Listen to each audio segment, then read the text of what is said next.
Asante sana Mheshimiwa Mwenyekiti kwa kunipa nafasi ya kuchangia hotuba ya Mheshimiwa Waziri Mkuu. Mheshimiwa Mwenyekiti, na mimi nianze kwa kumshukuru sana Mwenyezi Mungu alitupa afya na uhai wa kuwemo ndani ya bunge hili siku ya leo na hasa bunge la 13. Mheshimiwa Mwenyekiti, lakini la pili nishukuru sana serikali. Wahenga walisema usione vyaelea vimeundwa. Sisi wabunge wengi kwenye majimbo na mikoa ambako tunatoka, zipo kazi nyingi zimefanywa na serikali.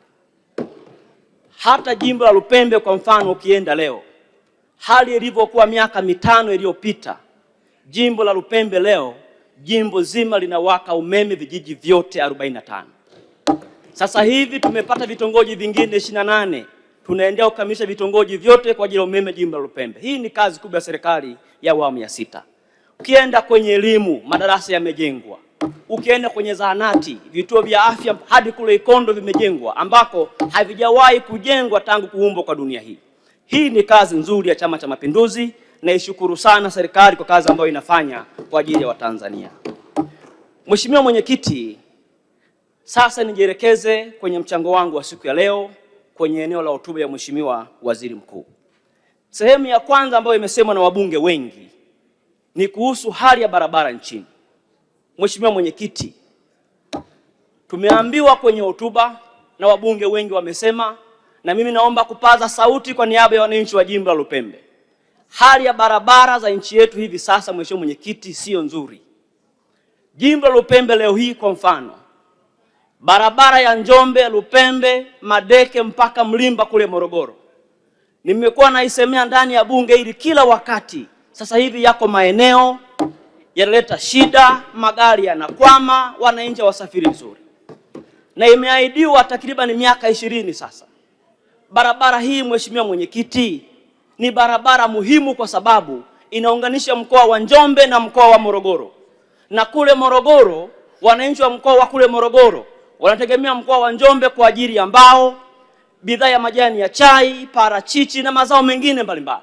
Tukijenga hii barabara itaweka msukumo wa uwekezaji jimbo la Lupembe na kufanya wananchi wengi wapate ajira na viwanda vingi sana kujengwa Lupembe. Mheshimiwa Mwenyekiti, naiomba serikali, umefika wakati sasa tujifunge mkanda, tuandae mkakati maalumu wa kujenga barabara za nchi hii ili kusudi wananchi wetu waweze kuwa na uhakika wa kusafiri kutoka eneo moja kwenda eneo jingine. Jambo la pili Mheshimiwa Mwenyekiti ni kuhusu barabara za TARURA. Mheshimiwa Mwenyekiti, hapa nina ushauri maalum kidogo, na naomba Mheshimiwa Waziri wa TAMISEMI Profesa Shemdoe na manaibu wako mnisikize vizuri sana kwenye sehemu hii ya TARURA. Mheshimiwa Rais aliwahi kuongea wakati fulani. Ukisoma kwenye hotuba ya leo hapa, TARURA imeongeza bajeti kutoka bilioni 940 mpaka trilioni 1.2. Hizi ni habari njema. Lakini Mheshimiwa Mwenyekiti, lipo tatizo kwenye barabara za TARURA. Na hapa ndipo naomba serikali mnisikie vizuri. Hizi barabara maeneo mengi tunajenga kila mwaka barabara hizo hizo.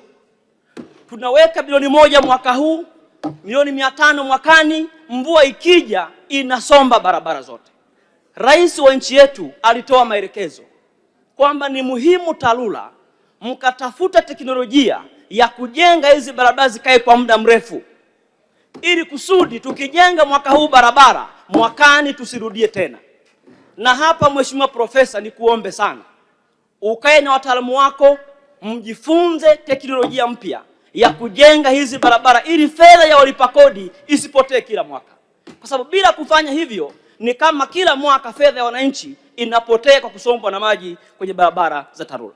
Leo hii ukienda jimbo la Lupembe, barabara pale Mtwango Welela kwenda Kichiwa, barabara pale Itunduma, Ibumila, Ikando kwenda Nyombo haipitiki vizuri kwa sababu barabara hii mwaka jana imejengwa, lakini mwaka huu tena imeharibika.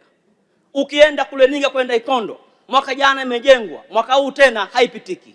Kwa nini? Kwa sababu tunajenga barabara za tope bila kuwa na teknolojia nzuri ili hizo barabara ziweze kukaa kwa muda mrefu. Hili Mheshimiwa Waziri ni muhimu sana mlifanyie kazi ili kusudi hii fedha iwe na thamani, ili kila mwaka tujenge eneo jingine kwa ajili ya ufanisi wa barabara zetu. Jambo la pili, Mheshimiwa Mwenyekiti, ambalo wananchi wa Lupembe wamenituma kusema kwa niaba yao ni kuhusu mikopo ya 10%. Mheshimiwa Mwenyekiti, ukisoma kwenye hotuba ya Mheshimiwa Waziri Mkuu, serikali imetoa mikopo mingi sana. Zaidi ya bilioni 130 imetolewa kwa ajili ya mikopo ya vijana, wanawake na wenye ulemavu. Niliongea wakati fulani hapa ndani ya Bunge, moja ya changamoto kubwa kwenye mikopo hii ya 10% hairejeshwi. Namshukuru Mungu kwa wananchi wa mkoa wa Njombe, nilifuatilia taarifa ya TAMISEMI. Mkoa wa Njombe na halmashauri ya Njombe DC ni kati ya mkoa ambao wananchi wake wanaongoza kwa kurejesha mikopo ya 10%. Hongereni sana mkoa wa Njombe. Watu wa Njombe ni waaminifu sana. Lakini maeneo mengi mikopo ya 10% hairejeshwi. Mheshimiwa Mwenyekiti, sababu kubwa ya mikopo kutokurejeshwa, na hapa ndipo naomba kushauri, huu utaratibu wa kukopesha mikopo kwenye vikundi peke yake hauwezi kuwa na tija. Inawezekanaje unamchukua mtu mmoja mwenye ujuzi wa biashara, unasema unde kikundi na watu 5, 10 ambao hawajui mambo ya biashara? Kwa mikopo hii wanagawana fedha, wanakwenda kutumia. Lakini ukimpa mkopo mfanyabiashara mmoja mwenye biashara, anayejua biashara, anaweza kuajiri wenzake 50 mpaka 100, ikawa na tija kubwa. Kwa niombe serikali, sheria hii ya mikopo ya 10% mwaka 2024 iletwe bungeni, tuifanyie marekebisho ili mwananchi mmoja mmoja mwenye wazo zuri la biashara, mtu mwenye biashara yake apate mkopo urejeshwe kwa wakati. Tukifanya hivyo, tutaendana na dira yetu ya 2050 ya kusaidia wananchi wetu kuweza kuwa na tija na kuwa na ajira kwenye maeneo yetu. Jambo la tatu, Mheshimiwa Mwenyekiti, naomba nichangie kuhusu madawa ya kulevya. Tulisoma hapo kwenye taarifa yetu ya ofisi ya Waziri Mkuu, sera, bunge na uratibu, kwamba watu wa udhibiti wa madawa ya kulevya wamefanya kazi nzuri sana nchini. Leo hii nchini madawa ya kulevya yamedhibitiwa kwa zaidi ya 80%. Nataka nitumie nafasi hii kuwapongeza sana DCEA na ofisi ya Waziri Mkuu kwa udhibiti wa jambo hili. Ushauri wangu kwao, pamoja na mafanikio kwenye madawa ya kulevya, limetokea tatizo jingine. Kuna ongezeko kubwa la bidhaa feki mtaani. Ziko pombe nyingi feki mtaani ambazo watu wetu wanaendelea kunywa na zinaweza kuwa na madhara zaidi kuliko hata cocaine na madawa ya kulevya.